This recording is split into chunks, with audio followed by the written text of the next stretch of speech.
Good afternoon. Welcome to EPISD Live Chats. I am Melissa Martinez, Chief Communications Officer for the El Paso Independent School District, and joining me this week is Dr. Carla Gonzalez, Associate Superintendent for School Leadership and Academics. I think I got all that right. Yes, Dr. Yes. Welcome, Dr. G.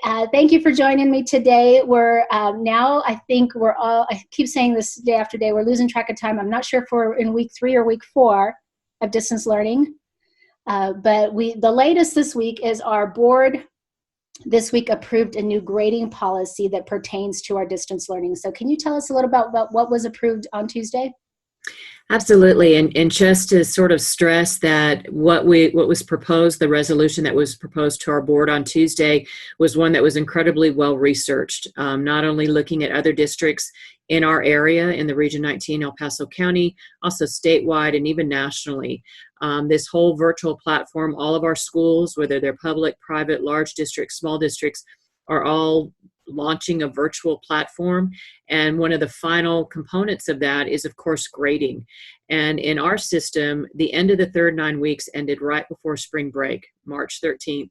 And so that was a normal end of grading for us. We are on the 9 weeks grading period. So that was 3/4 of our year had been graded up to that point.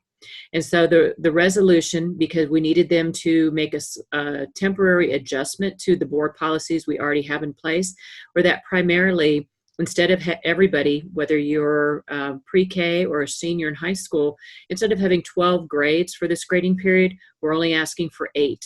This grading period, this fourth 9 weeks, is actually an 8-week session.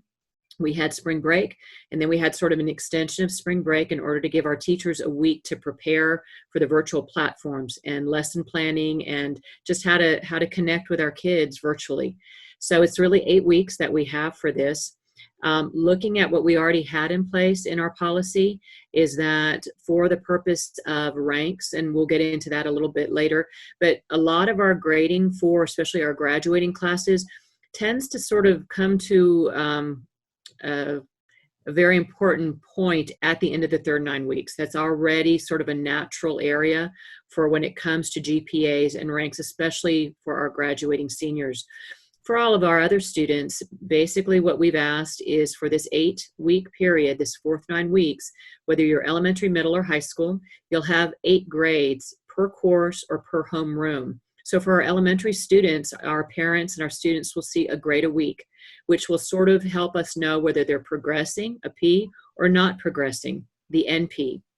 And the reason to do that is so that what we really want is our students to stay on track as much as possible, not only just to finish this year, but to prepare for next year and their next grade level. So that's really our focus, is that to let parents know, to let students know they're progressing. They're doing what they need to do to be ready for second grade, 8th grade, junior year. And so that P and NP, it takes a little bit of the pressure off, some of that anxiety we're already feeling being a quarantine situation, trying to learn virtually, having isolation, being in a completely different environment than any of us have ever experienced.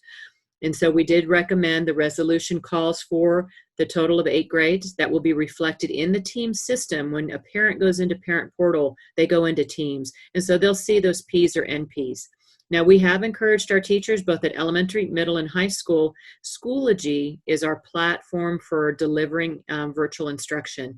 And teachers can put numerical grades to give our students a little bit more guidance, and parents, as to what a P means. Progressing or passing, is that a high level? Is that what we would consider a 95 or 100? Or is it more of an 80 or 75, meaning they're passing, but they still have some work to do? What will be captured at the end of the school year for our elementary and our middle school students, they will have an average grade in their final grade will be an average of the first, second, and third 9 weeks. It's an average of all 3 9 weeks. They're on year-long courses. So again, if I'm a kindergarten, pre-K, kinder, and first, they already get progressing, not progressing. They don't get the numerical.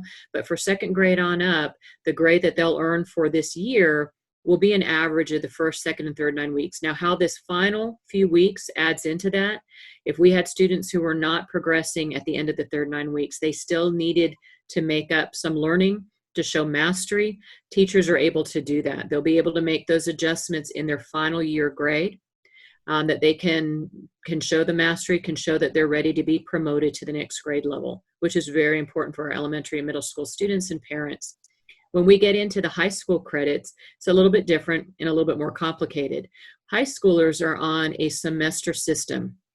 We already have earned credit, whether you have an algebra in the 8th grade or a foreign language in middle school, or you're a high school student. You earn credits in the fall, and what you were working on in the spring, you had 2 9-week periods. As of right now, our resolution that was passed, the grade that you've earned for the spring semester is where you are at the end of the third 9 weeks. That was spring break. That was the end of our level playing field. Everything has changed since then for our learners, for our teachers, for our communities, for our parents who now find themselves as teachers, whether they had signed on for that or not, they're there supporting their students.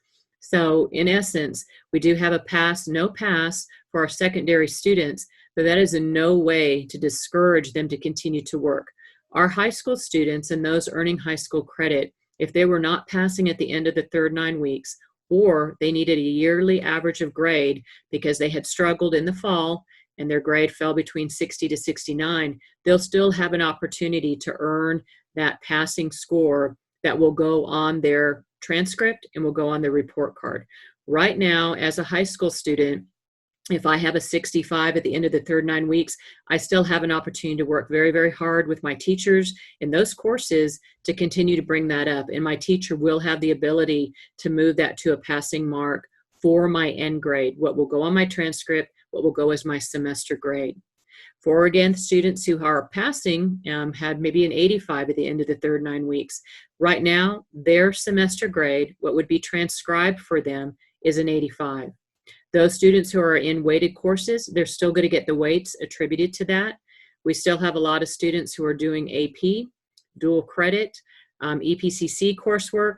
That all continues, and those grades will continue on the EPCC or UT Austin side of their dual credit course.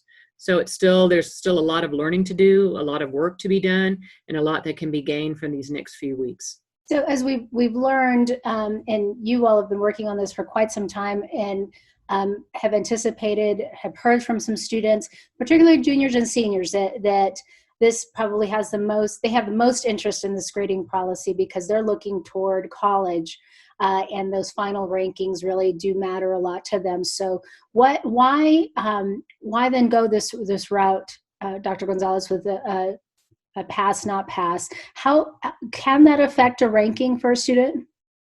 At this point, no. Let's start with our class of 2020, who our hearts go out to, because we know this is not how they envisioned their senior year at all. But in a normal year, the end of the third 9 weeks determines your top 10%. And students who are very well aware of that know that they're shooting for that mark. The only difference between your rank at the end of the third 9 weeks, and if we were to able to go through in a normal setting all the way through the end of the semester, that determines top 2% at that point. It determines your valedictorian, your salutatorian, and your top 2%. But once you're in the top 10 at the end of the third 9 weeks, you're in the top 10, and you'll be honored as so during graduation. That's what goes on your transcript. Again, as I mentioned, and I haven't found another way to say this, but again, the level playing field ended. We have students who most certainly are doing very, very well in this new reality. They have taken to virtual learning. Their teachers are able to adjust. We have other students who do not have that capability. We have students who may have difficulty connecting. We have people's situations at home are very, very different. And so in order for it to be fair to all students and to the most students, because I know people will argue their individual cases, but overall, this was the most fair way that we could see to provide a level playing field for our students, especially for these top honors. It would be very difficult to justify someone being in a valedictorian spot at the end of the third 9 weeks and then losing that because they weren't able to connect, or they didn't have teachers who were as comfortable in being able to provide them the opportunity to continue to strengthen or improve their grade. So that's why we felt it was more fair to do that. We've talked about now the high end, the 10%, those that are looking for that higher ranking. But we've also heard from students at the other end of the spectrum who perhaps were counting on these last grades, maybe that last final or term paper to pick up their grades a bit in order to pass to the next level or graduate. What about those students? Well, if you have a student who's in a situation where they are not passing at this point, they do have every opportunity to get to that finish line. And that's at any grade level. That could be an 8th grader in Algebra 1, or that could be a sophomore in chemistry. If they're not passing at the end of the third 9 weeks, the teachers have been informed, and it's in what's in our EPISD at home. It gives some of those exceptions to this. And those are, I'm not passing at the end of the third 9 weeks. I will continue to work, hand in assignments, work with my teacher. The teacher can log grades numerically, and then the teacher will have that ability to improve the grade for the final, which will go into the semester, giving me credit. So even though I may be failing right now, I will have that opportunity to receive the credit and to push the grade into a passing grade. Same thing if I had a hard time fall semester and I needed to do a yearly average of grade. Same scenario. I can continue to work closely with my teachers, make sure I'm getting work in, I'm communicating. The teachers will log those numerical grades in Schoology for me, and then the teacher will be able to adjust that final semester. Now, we're doing that for our kids who are struggling, who are the ones that are trying very hard to get their credits, to stay in cohort, which is the group where you start as a freshman, where you want to finish with that same group. That's why it's designed for them. I know there's a lot of kids in other areas that are feeling like they would like to have that same opportunity. But again, we're not on a level playing field anymore, and we don't want to give people unfair advantage to be able to jump ahead on class rank or GPA against their counterparts who may have difficulty getting logged in at all, being able to progress very much. Again, it's a matter of being equitable as much as we can be to everyone. We know no system we propose it will be perfect, but we needed to find the one we felt was most fair for the majority of students, all 54,000 of them.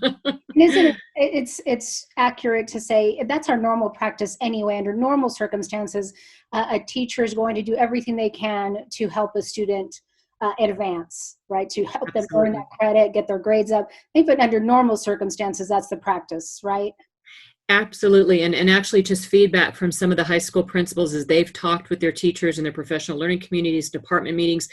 Teachers are feeling a little bit of a less stress in terms of trying to manage multiple expectations. And they realize what they want to do now with this time is to help enrich, to strengthen the foundation for our students. But most importantly, those that have been struggling, they can really focus some more one-on-one attention and more individual support for those students who are still needing a little bit more just to prove that mastery, to achieve and earn that credit, so they too can move forward for next year. So to that point, Dr. Gonzalez, why not? A lot of people have asked us, why not just call it a day with this 9 weeks? You know, why continue to pretty much we've been business as usual, just on a different platform. But why? Why is that important that we've continued these 9 weeks of instruction? We have something that's known in the educational community as summer slide.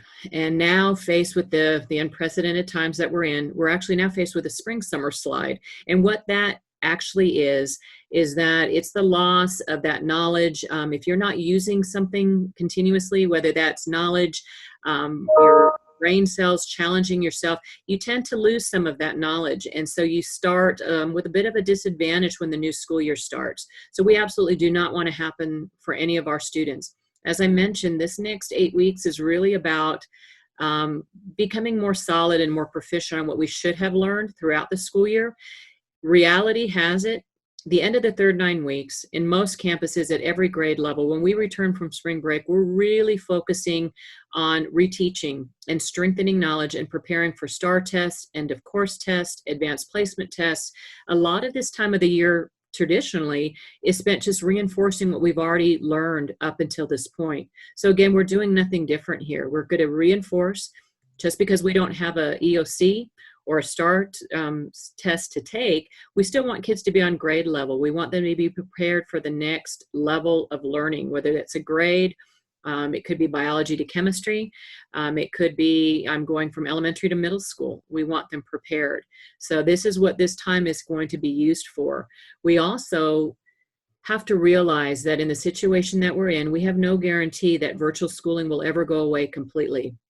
And for the foreseeable future, we need to prepare our students to become more structured, and when it comes to virtual learning, be able to handle and juggle the work of virtual learning and the challenges that come with it. And this is even a message to our graduating seniors. We already have a couple universities around the country, and we probably will see it grow, that because we don't have a vaccine for the current virus, there's a very strong chance, universities right now are on online virtual learning, just like we're doing, that they will open in the fall the same way. And so this is really helping our seniors prepare for that, and prepare for that dedication and that structure and that routine that they need to have to be successful in this world. Not to mention, all of us need a routine just to be able to stay positive and healthy and to connect with one another. Connecting with our classmates and our teachers is vital right now. That's social emotional learning. That's just feeling like you're still connected with others. And that my days, even though you said it's hard to remember, are we on the third or fourth week of this?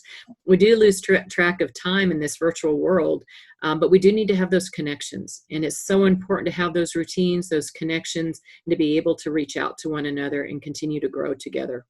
And you've reported some of that data in the past where we're actually seeing pretty good attendance among some classes, kind of showing us that kids are yearning for that connection again, even if it's online. Absolutely. Our attendance is taken through Schoology. Every time a student logs into Schoology, that's just sort of them checking in for the day. And we're seeing very exciting results, well up to, over 80%, 85% on some days. We're also seeing amazing results on some of our online digital reading programs, especially for our younger students, the MyOn program. We have millions of minutes of students reading through this program. And, if we have to prioritize how we're going to spend our day, doing those very basic things of reading, keeping up with math skills, interacting, practicing our writing, all of that's so, so important, whether we're doing it at home or we're doing it in a classroom. These are skills that we need to continually perfect. We don't want to stop practicing. We don't want to stop learning. So is that the big question, Dr. G, so is that the whole reason why I should keep participating? If I'm just going to get a pass, no pass, we've gotten that question. If it's just a pass or not pass, it's not a letter grade that I've been striving for, a numerical grade I've been striving for, a ranking. Why keep going? Why do I have to keep logging in every day, Dr. G? Because what we want to do too, and hopefully you're going to see by logging in, that teachers will feel less pressure to make this feel like it's a class if we were sitting together back in our buildings again, that we can start differentiating more, we can start enriching, we can start giving you more freedoms to engage in the learning the way that is meaningful for you, and be able to be creative and have fun with it and connect with your class mates. We have a lot of students that, I'm happy with my grade, but we're not done because we still need to preview and prepare you for next year. And so you're going to put yourself at a disadvantage if you pull back now. You're going to find it a lot more challenging, a lot more difficult to step into the next grade level or the next course if you haven't finished this one with fidelity. It's really important to keep going just so you're better prepared. It will make a few months from now easier, believe it or not. And even for those who are graduating and moving on, you're preparing yourself for university, which is even going to be more intense. Ask any of your friends who are taking online courses at the university level. It's a challenge, and it's all about preparing ourselves mentally, getting our routines in place, and staying connected. This is really going to help this very difficult situation be far more manageable if we have some normalcy, and school is definitely one of our norms. If nothing else, right, it's our one way that we can get to see each other. Only in this virtual world do we get to actually see familiar faces and connect with, my goddaughter keeps saying, I've missed my friends. At least this is one way we can all connect with friends, since we can't do it any other way. So, all right, Dr. Gonzalez, thank you so much for joining me today. Hopefully that answers a lot of questions on the grading policy. There's information posted on our webpage, EPISD at Home, so please take a look at that. We've sent out parent letters. Talk to your teachers, talk to your principals with any questions you might have. Thank you so much, and we'll see you next time.